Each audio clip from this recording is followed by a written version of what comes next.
Hello my dear lovely students, welcome back to my YouTube channel. So students, आमे rain विषय रे पूर्व video रे पढ़ी थिले सेशन 1 तार क्वेश्चन आंसर करथिले. आज आमे रेन रो सेशन 2 पढ़िबा आउ एथरे थिबा डिफिकल्ट वर्ड्स रो मीनिंग जानिबा, एको ओडिया रे एनालिसिस करिबा एवं कंप्रेहेंशन एक्टिविटी मध्य करिबा. तो वीडियो को बिल्कुल भी अधारु स्किप करिबो नाही, शेष पर्यंत देखिबो. वीडियो भल लागिले वीडियो गोटे लाइक कर दबो, मो चैनल को सब्सक्राइब कर नबो. कहीं यही वीडियो रे तुम मानक पई आदर्श परीक्षा रे पढ़िला भलिया क्वेश्चन आंसर मु नहीं के आसीबी, सेति पई तुम माने मो चैनल को सब्सक्राइब कर नबो. ठीक अछि. एबे चलो ए रेन पोएम टी को हमें रीडिंग करिबा. The rain is raining all around, it falls on field and tree, it rains on the umbrellas here and on the ships at sea, rain on the green grass and rain on the tree and rain on the housetop but not upon me. अच्छा पिला माने देखिलो ए चित्रटी को, ए चित्र सब किए किए अछंती. जणे माँ अछंती आ तांकर गोटे छोट छुआ अछंती. आ एठी देखो, एठी जणे छता लगेई के बाहरे बुलुचंती पड़िया रे. देखुछ घास भी अछि, बिल्लो भलिया हिची ना. तो एठी ए पोएम रे कोन हिची ना, कवि गोटे छोट पिलांग पई ए पोएम को, छोट पिलांग पई ए पोएम टी को लिखी चंती. आउ जेमिति आमको लागिबो जे छोट पिलाटी निजे निजे कहूची, माने पोएम रे आमे बुझिले जानि परिबा जे छोट पिलाटी कोन कहूची. प्रकृत रे ए छोट पिलाटी पोएम टी लिखी नाही, कवि लिखी चंती, पोएट लिखी चंती, किंतु छोट पिलाटी को एठी प्रेजेंट करचंती. आमको बुझा पड़िबो जेमिति छोट पिलाटी निजे निजे ए पोएम टी को गाउची. ठीक अछि. तो ये पोएम रे हमें एबे ओडिया मीनिंग बुझिबा. The rain is raining all around means वर्षा चारिआडे होउची बा वर्षा चारिआडे बरसुची. It falls on field and tree, field माने कोन पिला माने ना पड़िया, ट्री मीन्स गछ. यह पड़िया एवं गछ ऊपर मध्य पडुची. वर्षा हला सब आडे हुए ना नहीं सेमती, किंतु जो माने छता लगे जाती तांको ऊपर पड़ी न थाए, आ जो माने घरे थांते तांको ऊपर मध्य हेइ न थाए, किंतु बाकी सब आडे वर्षा हेइ थाए. It rains on the umbrellas here means यह छता गुड़िक ऊपर मध्य बरसुची. And on the ships at sea, अर्थात समुद्र रे जो जहाज अछि ता ऊपर मध्य वर्षा होउची. Rain on the green grass, green grass means सबुज घास. एटी शिप मीन्स जहाज, सी मीन्स समुद्र, एटी ग्रीन ग्रास होउची सबुज घास. वर्षा हेले सबुज घास ऊपर भी हुए, बिल्लो ऊपर भी हुए, पहाड़ ऊपर भी हुए, गछ ऊपर भी हुए सेमती. And rain on the tree, गछ ऊपर भी वर्षा बरसुची. And rain on the house top, एवं घर छात ऊपर भी वर्षा बरसुची हैला. बट नॉट अपॉन मी, किंतु मो ऊपर वर्षा बरसु नाही. काहे बरसु नाही, काहे ना से घर भितर अछंती, आउ जणे एठी देखो छता लगे कि चलुछंती, सेति में तांको ऊपर वर्षा होनी. सुंदर पोएम टी ना. तो तुमे माने भल से रीडिंग कर दियो. एतरे तो बा डिफिकल्ट वर्ड्स तो मु डिस्कशन करि देली, वीडियो रे मध्ये मु लेखिकी देखेबी तुम मानकु.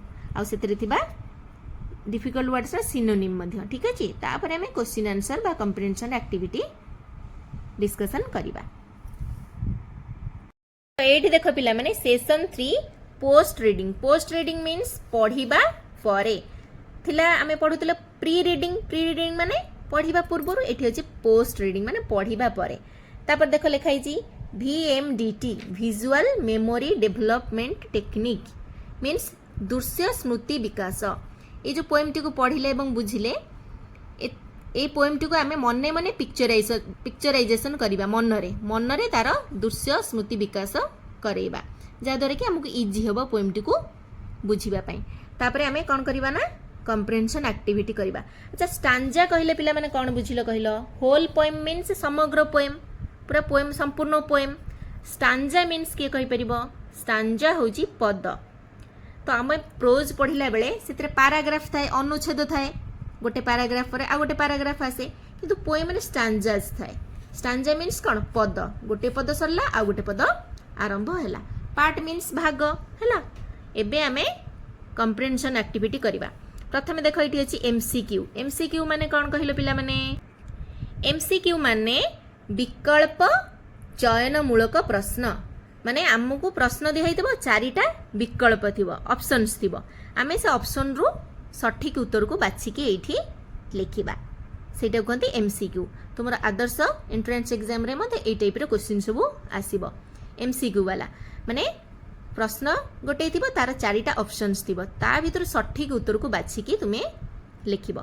तो फर्स्ट नंबर देखो एटी लिखाई जे देखो MCQ write the correct alternative to complete the sentence means वाक्य को संपूर्ण करबा पई ठीक विकल्पटी बाछिकी लेख बुझि परछ। Rain is raining on dash माने वर्षा डैश उपरे बरसुची कहा कहा ऊपर बरसुथिला हमें पोएम रे पढ़िथिले ना फील्ड रे होउथिला आउ ट्री रे होउथिला एटी आंसर बोथ ए हबो आउ बी भी हबो ए हबो फील्ड बी हबो भी ट्री बुझि परछ पिला माने एटी दीटा आंसर हबो। तब नंबर 2 देखो raindrops do not fall on dash वर्षा बिंदु कहा ऊपर बरसे नाही एटी ऑप्शन कोन अछि देखो अम्ब्रेला अछि हाउस टॉप अछि द पोएट और चाइल्ड अच्छी ग्रीन ग्रास भी अच्छी अम्ब्रेला ऊपर तो वर्षा होची हाउस टॉप ऊपर भी वर्षा होची ग्रीन ग्रास ऊपर भी वर्षा होची किंतु द पोएट और चाइल्ड ऊपर वर्षा हो नाही एठी आंसर टी लिखा हबो ऑप्शन बी द पोएट और चाइल्ड बुझी परछ पिला माने। एबे हमें कंप्रेहेंशन क्वेश्चन आंसर सब डिस्कशन करिबा एठी देखो पिला माने 1 नंबर रे कोन अछि what is the poem about कविताटी केउ विषय रे ना the answer is the poem is about rain कविताटी वर्षा विषय रे। Then question number 2 where does it rain से द प्लेसेस एंड थिंग्स यह केउठारे वर्षा करे स्थान एवं जिनस गुड़िकर नाम कुह कवितारे मेंशन करा हैतिबा स्थान एवं जिनसर नाम कहिबा हमें। Answer is it rains on field and tree on the umbrellas on the ships at sea on the green grass and on the house top को जगह वर्षा करे ना पड़िया रे गछ उपरे छता गुड़िक उपरे आउ समुद्र रे थिबा जहाज गुड़िक उपरे आउ सबुज घास उपरे मध्य वर्षा करे आउ घरर छात उपरे मध्य वर्षा करे। तो या भीतर तुमे माने प्लेस को अलगा करबा आउ थिंग्स को भी अलगा करबा। तापर देखिबा क्वेश्चन नंबर 3 कोन अछि। द क्वेश्चन नंबर 3 अछि कोन why doesn't it rain on the child और पोएट यह काहे कि पिला कवि ऊपर वर्षा करे नाही। Answer is it doesn't rain on the child और poet because he is inside the house आमे जतले पोएम पढुथिले से जो पिक्चर थिला माने कवि बा पोएट से कोठी थिले ना घर भितरे थिले तांका मां को पाखरे थिले सेथि पे तांका ऊपर वर्षा हो नथिला ठीक अछि। तापर देखबा क्वेश्चन नंबर 4 एबे देखो क्वेश्चन नंबर 4 कोन अछि ना how many times rain is used in the poem कविता रे वर्षा बा रेन केते थर व्यवहार करा जाईछि। In the poem rain is used 4 times 4 थर व्यवहार करा जाईछि तुमे माने काउंट करके देखि नबो ठीक अछि। Then question number 5 who is me in the poem एही कविता रे मी काहा को कहा जाईछि कवि किंबा जणे पिल्ला होई पारे हैला पिल्ला मानक पई कवि माने कोन कविता लेखंती एवं से माने पिल्ला मानक पई कविता लेखिला बेले पिल्ला माननकु कविता रे माने व्यवहार करंती जेमति पिल्लाटी कविताटी गाउची बुझि परछ। तो आंसर हबो द पोएट और a child may be me in the poem बुझेला। तापर एबे हमें डिफिकल्ट वर्ड्स देखि नबा कोन सब अछि। देखो पिला माने एटी डिफिकल्ट वर्ड्स अराउंड मीन्स चारि पाखरे ऑल अराउंड मीन्स सबुआडे on all places fall means पड़िबा फॉल रो अपोजिट वर्ड होच कोन देखो राइज हेई परिबा और गेट अप भी हेई परिबा पड़िबार उठिबा। फील्ड मीन्स पड़िया सी मीन्स समुद्र हाउस टॉप मीन्स घरर छात बा घरर उपरी भाग जाको हमें रूफ मध्य कहंती। तो एठी हमर ए चैप्टर टी कंप्लीट हे गला। देन परवर्ती वीडियो रे मु आ गुटे लेसन तुम मानक पई नै के आसीबी सेति पई कहूची वीडियो को लाइक करि नबो आ मो चैनल को सब्सक्राइब कर दबो जहा द्वारा के तुमे जते बेले मु वीडियो अपलोड करबी तुमे माने ही देखि परिबो ठीक अछि। से पर्यंत रहूची take care and good bye.